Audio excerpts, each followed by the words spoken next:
یا رسول اللہ میری روزی بڑھ جائے۔ ایک وظیفہ اور بتاتا ہوں، جو یہ چاہے اس کی عمر لمبی ہو اور اس کا رزق زیادہ ہو۔ قناعت والی زندگی سیکھو، نماز سے رزق بڑھتا ہے۔ اور ایک حدیث سناتا ہوں، طارق جمیل صرف زبان ہلا رہا ہے، بات میرے نبی کی ہے۔ ایک صحابی آتے ہیں، یا رسول اللہ میں چاہتا ہوں میری روزی زیادہ ہو جائے۔ آپ چاہتے ہیں سارے؟ بولو، ہیں؟ میں بھی چاہتا ہوں، میرا بھی دل کریں میری زمین نہ ڈھیر کپا ہوئے، ہیں؟ ہم سارے چاہتے ہیں، یا رسول اللہ میری روزی بڑھ جائے، مجھے کوئی بتائیں۔ میں اپنے نبی کا وظیفہ بتا رہا ہوں جو ہر آدمی، ہر مرد عورت کر سکتا ہے، چھوٹا بڑا بوڑھا جوان۔ یا رسول اللہ میری روزی بڑھ جائے۔ آپ نے کیا کہا؟ ادم علی الطہارہ یوسع علیک رزقک، با وضو رہا کر تیرا رزق بڑھ جائے گا۔ اور نہ یہ اس چکر میں پڑو کہ جادو ہو گیا، جنوں پھرولو جادو ہو گیا ہے، سایہ ہو گیا ہے۔ بھائی کتھے سایہ ہے، کتھے اتنے جادوگر پیدا ہو گئے بے ہر ویلے پھوکی جانے تے تانوں تباہ کیتی جاندے۔ یہ سب فراڈ ہیں، یہ جو جادو ہو گیا اور جادو کے عمل کرنا پڑے گا اور ہانڈی چڑھانی پڑے گی اور پتہ نہیں کی کرنا پڑے گا، زمین میں دبانا پڑے گا، یہ سارے الودے پٹھے نے، اور تسی سارے بے وقوف ہو جڑے انہاں دے مگر لگے ہویا۔ میرے نبی کا وظیفہ سنو، ادم علی الطہارہ یوسع علیک رزق، تو باوضو رہ تیرا رزق بڑھ جائے گا۔ ایک وظیفہ اور بتاتا ہوں، میرے نبی نے فرمایا، یہ آپ نے خود فرمایا، یہ باوضو رہنے کا پوچھنے پہ ایک صحابی نے پوچھا کہ میں چاہتا ہوں میرا رزق بڑھ جائے، تو آپ نے فرمایا باوضو رہا کر، رزق بڑھ جائے گا۔ اور باوضو رہنے کے کچھ اور فائدے بتاؤں۔ ایک دفعہ شیطان ہمارے نبی کی خدمت میں حاضر ہوا، آپ نے فرمایا یار اتا دس تیرے دشمن کتنے ہیں؟ کہنے لگا 15۔ تو آپ نے فرمایا کون؟ کہ پہلے تو تسی ہو، پہلے دشمن تو میرے تسی۔ پھر اس نے فہرست گنائی، بات لمبی ہوتی جا رہی۔ اس نے کہا پھر وہ مومن مرد اور عورت جو باوضو رہتے ہیں وہ میرے بڑے دشمن ہیں، ان سے مجھے ڈر لگتا ہے۔ اور باوضو سو جاؤ تو موت آ گئی تو شہادت کی ہوگی، باوضو سو جاؤ تو ایک فرشتہ تمہارے لیے دعا کرتا رہے گا، باوضو سو جاؤ شیطان ڈر کے پیچھے ہٹ جائے گا۔ اور ایک بتا رہا ہوں جو میرے نبی نے خود بتایا پوچھنے کے بغیر، جو یہ چاہے اس کی عمر لمبی ہو اور اس کا رزق زیادہ ہو تو وہ اپنے ماں باپ کی خدمت کرے۔ تمہاری تو جابیں ہیں نا، تم کہاں ماں کو پوچھ سکتے ہو، جاب ہے۔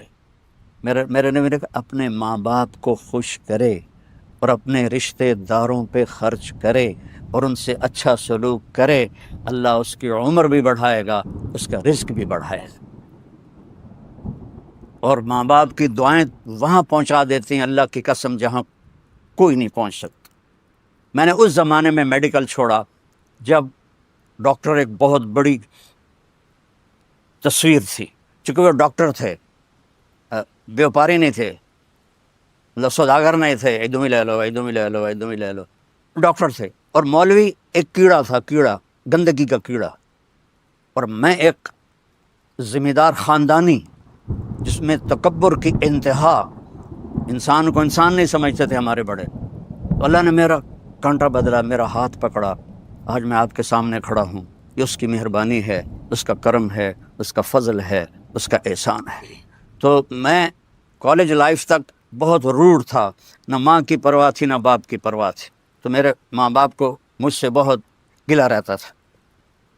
تو میں لاہور میں پڑھتا تھا، تو میں خط اس وقت لکھتا تھا جب میں پیسے مک جاندے ہیں۔ تو ایک دفعہ میرے باپ نے مجھے خط لکھا، بیٹا جب پیسے ختم ہوتے ہیں تو خط لکھتے ہو، کبھی ایویں بھی خط لکھ دیتا کر بھائی تیرا کی حال ہے۔ پتہ ہی نہیں تھا ماں کسے کہتے ہیں، باپ کسے کہتے ہیں۔ تو نبی کی زندگی پڑھی تو پتہ چلا، آپ اندازہ لگائیں۔ بیٹا بہ جا بہ جا۔ میرے نبی نے فرمایا، یہ عورتیں بھی بیٹھی ہیں، کاش میری ماں ہوتی زندہ اور میں عشاء کی نماز کی نیت باندھ کے فرض نماز مسجد کی مصلی پر پیچھے نمازی ہوتے اور میں سورۃ فاتحہ شروع کر چکا ہوتا، الحمدللہ رب العالمین، اور ادھر میرے گھر سے میری ماں کہتی محمد، تو میں نماز توڑ کے کہتا جی اماں جان میں آیا، جی اماں جان میں آیا۔ یہ ماں کا مرتبہ بتایا. یہاں تو صرف پاؤنڈ کو دنیا جانتی ہے.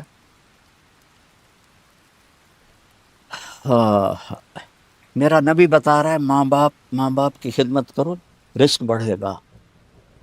اپنے رشتہ داروں سے لڑو نہیں، اچھا سلوک کرو. عام طور پر رشتہ دار آپس میں سینگ پھنسے ہوتے ہیں، اور ہمارے ذمہ داروں میں تو ویسے ہی توبہ توبہ توبہ تو اسی لیکا چھک دیتا ہے. سمجھتے ہو اس بات کو؟ لیکا چھک دیتا کیا مطلب؟ کہ بس ہم نے دیوار کھڑی کر دی ہے، نہ اس کو ملیں گے، نہ اس کی شادی میں، نہ اس کی غمی میں، نہ اس کے جنازے میں، نہ اس کی میت میں. اس حد تک سنگین ہو جاتے ہیں. تو میرا نبی کہہ رہا ہے رشتہ داروں کی سختی کے باوجود اچھا سلوک کر، ماں باپ کی دعائیں لے، تو اللہ تیرا رزق بڑھا دے گا.